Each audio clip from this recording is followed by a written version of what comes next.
Bab 040. Benar. Tolong segera pergi dari sini. Jangan mengganggu acara tuan rumah. Kalau tetap keras kepala, kami akan bawa ibu ke kantor polisi. Ancam salah satu petugas keamanan. Cahya akhirnya pasrah dan mengikuti ajakan Cici untuk pergi dari sana. Ia sekali lagi menoleh ke arah rumah yang sempat hangat dengan canda tawanya bersama Rahmat dan Bu Rahayu. Ia menangis tanpa suara. Mas, Bu. Maaf, aku nggak bisa doain kalian di rumah itu lagi.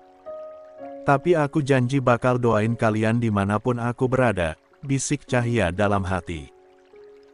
Dalam perjalanan pulang, Cici membiarkan Cahya menangis sejadi-jadinya. Ia sebenarnya paham pasti berat bagi Cahya pergi dari rumah Bu Rahayu. Namun, Cici juga menyayangkan sikap keras kepala Cahya tadi. Apalagi yang Cahya hadapi adalah seorang pria. Cici takut kalau sampai Andi terbawa emosi dan malah berbuat kasar kepada Cahya, lalu membahayakan kandungannya. Saat tangis Cahya mereda, barulah Cici membuka suara. Cahya, kenapa kamu tadi kayak gitu, sih? Tahu nggak, kalau kamu bersikeras gitu, nanti yang ada kamu benar-benar dianggap salah. Cahya menatap jalanan yang dipenuhi lampu temaram. Aku cuma pengen dapat jawaban yang jujur, Ci. Aku enggak ngerti kenapa Andi tega fitnah aku seperti itu. Padahal aku enggak punya salah sama dia, jawabnya. Iya, aku ngerti, Cahya. Tapi bukannya lebih baik kamu sabar dulu? Jangan terlalu ngotot kayak tadi. Masalahnya aku nggak salah, Ci. Aku nggak mungkin cekcok sama ibu mertua sebaik ibu mertuaku. Lagi pula, tadi aku cuma pengen ngomong baik-baik sama Sari dan Andi, kenapa mereka harus lapor polisi militer segala. Kesannya aku jahat sama ibu. Aku sedih, Ci.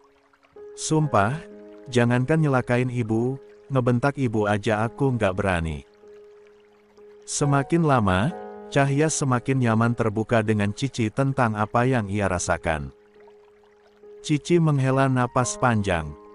Iya, aku paham, Cahya, aku juga percaya sama kamu. Tapi, menurut aku lebih sekarang kamu tunggu keputusan penyelidikan. Daripada nimbulin masalah baru lagi. Kamu paham maksud aku, kan? Bujuknya dengan suara lembut. Cahya sebenarnya masih ragu dan ingin berbicara lagi dengan Andi ataupun Sari. Namun, ia akhirnya menganggukkan kepalanya. Aku punya ide, gimana kamu kalau kamu pulang kampung halaman aja? Sembari nunggu penyelidikannya berlangsung, usul Cici. Harum menggelengkan kepalanya. Enggak bisa, Ci. Kamu lupa kalau aku ini statusnya tahanan kota. Oh, bener juga. Aku lupa. Setibanya di rumah dinas, Cici tidak langsung pulang. Ia merasa lapar dan ia yakin Cahya pasti juga lapar. Kamu lagi pengen makan apa? Cahya, biar aku pesenin, tawar Cici.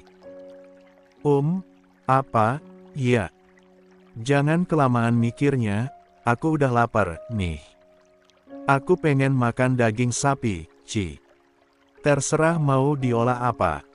Cahya akhirnya membuat pilihan. Oke, aku pesen online dulu. Cici akhirnya memesankan steak untuk Cahya dari restoran yang terkenal memiliki makanan lezat-lezat. Ia juga memesan menu yang sama, tetapi ditambah dengan sayur. Setelah menunggu lebih dari setengah jam, makanan mereka pun tiba. Keduanya langsung menikmati makan malam di meja makan. Melihat Cahya yang terlihat begitu lahap, Cici tersenyum-senyum sendiri. Kayaknya dedek bayinya bakal cowok, deh, Cahya, celetuk Cici. Kok gitu? Kamu bisa ngeramal? Ya enggak lah. Konon katanya kalau Bumil suka makan daging, nanti anaknya cowok. Cuma mitos mungkin, balas Cahya. Saat memotong steak, Cahya tiba-tiba teringat kenangannya bersama Rahmat saat dulu pria tersebut menyuapinya daging. Dadanya mendadak sebak. Tanpa sadar, ia tertawa sekaligus menangis, menyadari pria itu tidak akan pernah lagi menyuapinya seperti dulu. Cahya, kamu kenapa? Cici kebingungan. Cahya menggelengkan kepalanya sambil mengusap air mata. Enggak, kok. Aku tiba-tiba keingat Mas Rahmat. Dulu dia pernah nyuapin aku steak, jawabnya. Yah, meskipun mungkin saat itu alasan Rahmat karena tidak ingin dipermalukan oleh Cahya, tetapi tetap saja baginya itu adalah salah satu perlakuan manis yang pernah Rahmat berikan. Cici yang terenyuh mendengar jawaban Cahya langsung mengusap-usap punggung sang teman. Udah, kamu makan yang banyak, ya. Supaya kamu kuat dan sehat. Biar kandungan kamu juga sehat, ucapnya. Cahya menganggukkan kepalanya sambil memasukkan daging ke dalam mulut. Mas, aku kangen disuapin kamu, bisiknya dalam hati. Lagi-lagi esoknya ada panggilan ke markas, karena ada mediasi antara Cahya, Sari, dan Andi. Cahya tidak punya pilihan selain menyetujuinya dan datang. Saat itu, Cahya tidak sengaja berpapasan dengan ibu-ibu yang kebetulan ada acara di sana. Para ibu Persit yang dulu ia pernah berada di antara mereka. Cahya melambaikan tangan, menyapa dengan tersenyum. Sudah lama rasanya tidak bergabung bersama mereka, tetapi respons mereka malah tidak terduga. Para ibu itu hanya melirik pada Cahya, kebanyakan malah hanya berjalan dan melewatinya tanpa membalas sapaan Cahya. Di situ Cahya merasa sangat terpukul. Ia kehilangan banyak hal dalam waktu yang bersamaan. Entah apa lagi yang akan direnggut darinya setelah ini. Cahya mencoba berpaling. Berusaha lebih kuat. Tak apa, batinnya dalam hati. Mungkin ini cobaannya. Cobaan yang menurutnya entah kenapa tidak pernah berakhir. Salah satu istri komandan berhenti di dekatnya dan membalas sapaan Cahya.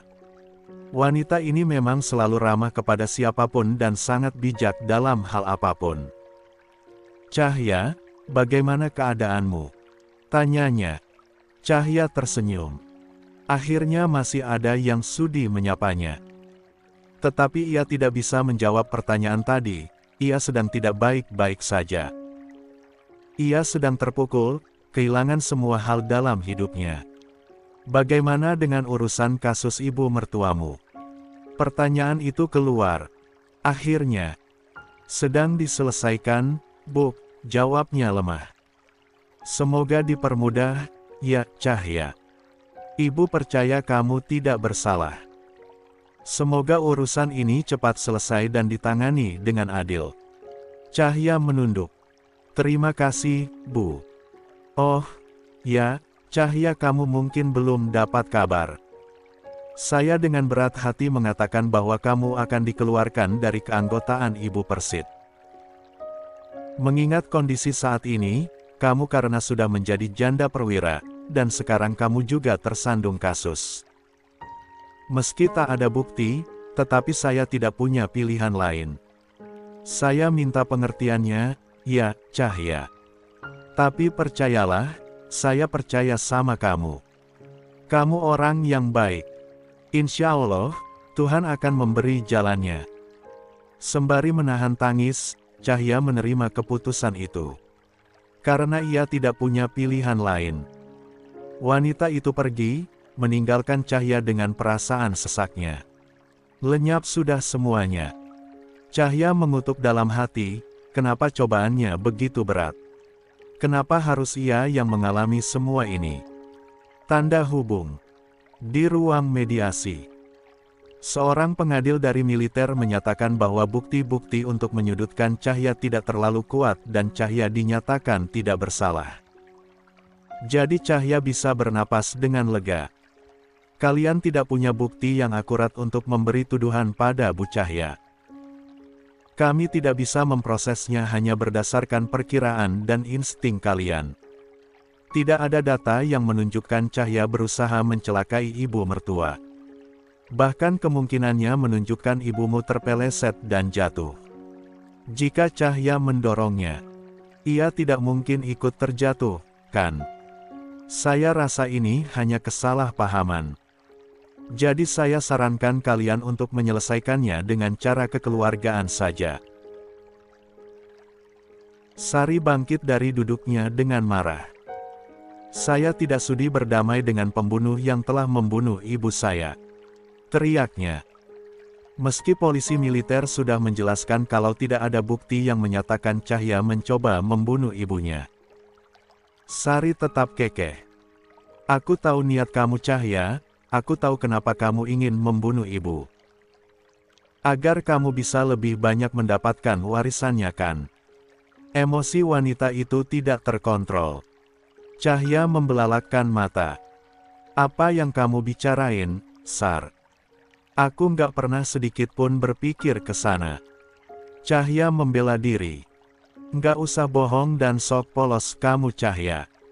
Aku tahu kamu itu munafik. Dasar perempuan ular licik. Kamu itu pembawa sial dalam keluargaku. Sari berusaha menyerang Cahya, tetapi langsung ditahan oleh Andi dan beberapa polisi militer yang berusaha melerai keduanya. Cukup, Sar. Aku bersumpah, aku nggak akan mengambil sedikit pun dari harta ibu kamu. Karena aku nggak pernah menginginkannya sama sekali. Cahya menegaskan. Ia lelah difitnah dengan kejam. Mohon menjaga sikap, tegur sang pengadil. Saya nggak mau tahu, Pak. Dia harus dihukum. Dia itu pembunuh. Keputusan sudah bulat. Saya anggap ini sudah selesai dan silahkan kalian bisa keluar dari ruangan. Sari ditarik oleh Andi untuk keluar sebelum mereka diusir. Cahya sedikit terlatih, merasakan tubuhnya lemas. Kepalanya terasa berat. Detak jantungnya jelas berpacu hebat saat ini. Ia mengeluarkan ponselnya. Mencoba menghubungi Cici untuk menjemput, karena ia sudah tidak sanggup lagi berjalan. Ja tidak sanggup menopang tubuhnya sendirian. Halo, Ci. Kamu bisa jemput aku, enggak? Aku akan sarelok. Cahya langsung berbicara ketika teleponnya tersambung pada Cici. Cahya menunggu beberapa menit. Ia sudah tidak kuat menahan tubuhnya. Perasaan sakit yang menyerang ke ulu hati, beban pikiran yang menyerbunya bersamaan. Ia tidak bisa mengontrol semua masalah yang masuk, kepalanya pening dan ia berjalan terlatih keluar hampir pingsan. Salah satu perwira datang dan menolong Cahya. Anda tidak apa-apa? Tanya pria itu. Cahya mengangguk, berusaha menstabilkan tubuhnya. Kamu pucat. Sebaiknya coba periksa.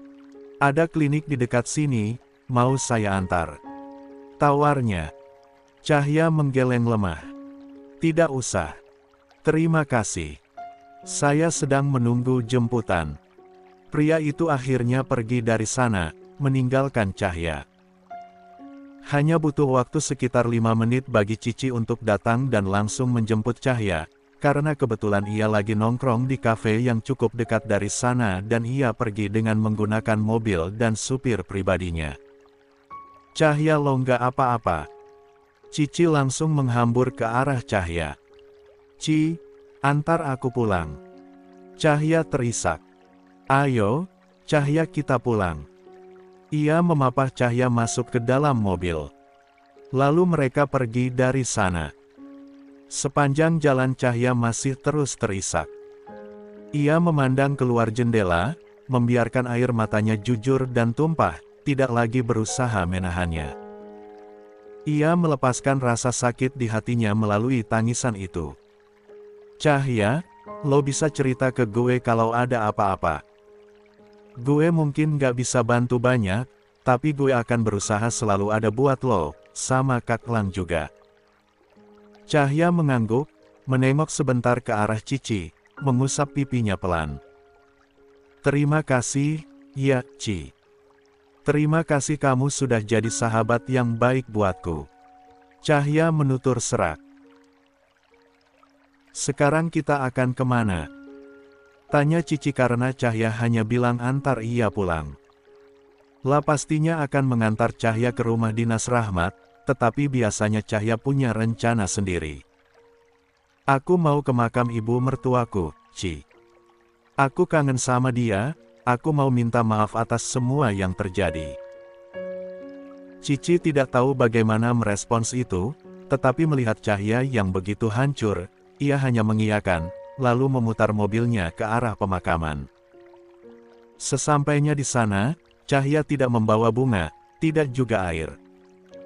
Tak ada persiapan, ia hanya mengirim Fatihah 3 kali, lalu mendoakan ibu mertuanya di dalam sana, sebelum dia kembali luruh tenggelam dalam tangisnya. Ibu, Cahya kangen. Semua orang musuhin Cahya, Cahya takut, Bu. Jeda. Cahya merasa dadanya sesak. Bahunya berguncang hebat. Cahya udah nggak punya siapa-siapa lagi. Mas Rahmat sudah nggak ada. Cahya minta maaf, Bu. Jeda lagi.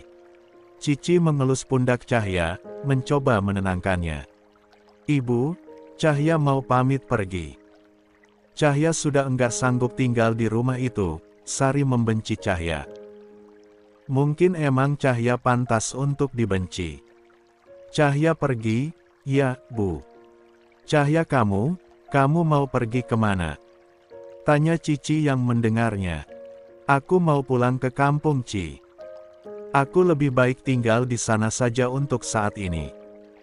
Tadi aku udah dinyatakan enggak bersalah sama polisi militer. Jadi sekarang aku udah bebas mau pergi kemana aja. Cici mengangguk. Terus gimana dengan kuliahmu? Cahya menarik napas dengan berat. Aku nggak ada pilihan, Ci. Sepertinya aku harus berhenti kuliah. Cici terdiam. Ia tidak rela terpisah dari Cahya.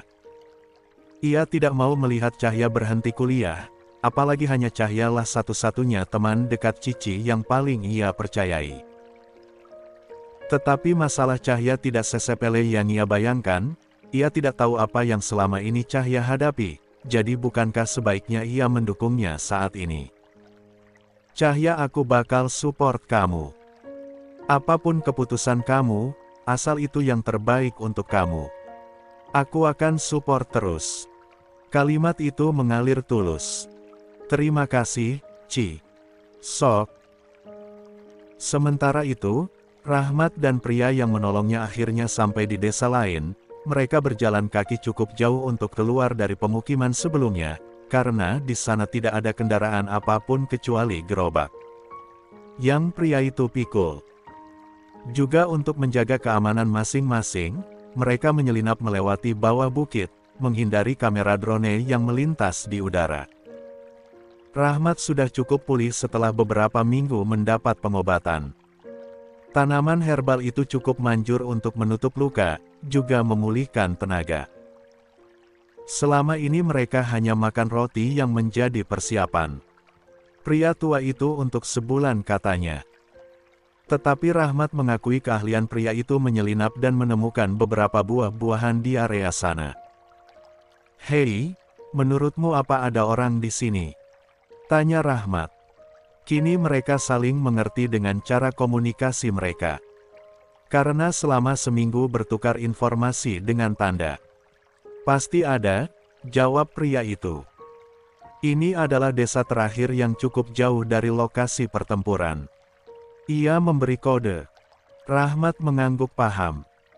Mereka mulai memasuki area pemukiman, 1-2 orang mulai terlihat bolak-balik membawa persediaan. Mereka pasti punya tempat penampungan untuk yang terevakuasi di sini. Kita ikuti dia. Rahmat menunjuk pria yang membawa air dengan kuali. Sampai kemudian mereka sampai di sebuah kandang domba yang cukup besar. Di mana di sana banyak orang berkumpul. Rahmat terpana melihat jumlah penduduk yang berada di sana. Ada seorang dokter yang membantu merawat luka kecil orang-orang. Para wanita memasak untuk yang lain, sementara para pria keluar mencari apapun yang tersisa untuk bertahan hidup. Rahmat tertarik pada punggung seorang wanita yang tampak familiar. "Hiba," panggil Rahmat. Wanita itu menoleh. Matanya membulat. "Kapten, your life." Ia terkejut bukan main. Melihat Rahmat berdiri di depannya seolah melihat orang mati. "Of course, satu-satu," Rahmat menjawab. Hiba adalah salah satu dokter yang dimiliki oleh penduduk sekitar. Dulu Rahmat pernah menyelamatkannya saat situasi memanas di perbatasan. Hiba akan selalu maju untuk melindungi penduduk desa karena ia seorang dokter, meski itu mengancam keselamatannya. Wanita ini cukup dikenal di kalangan para tentara.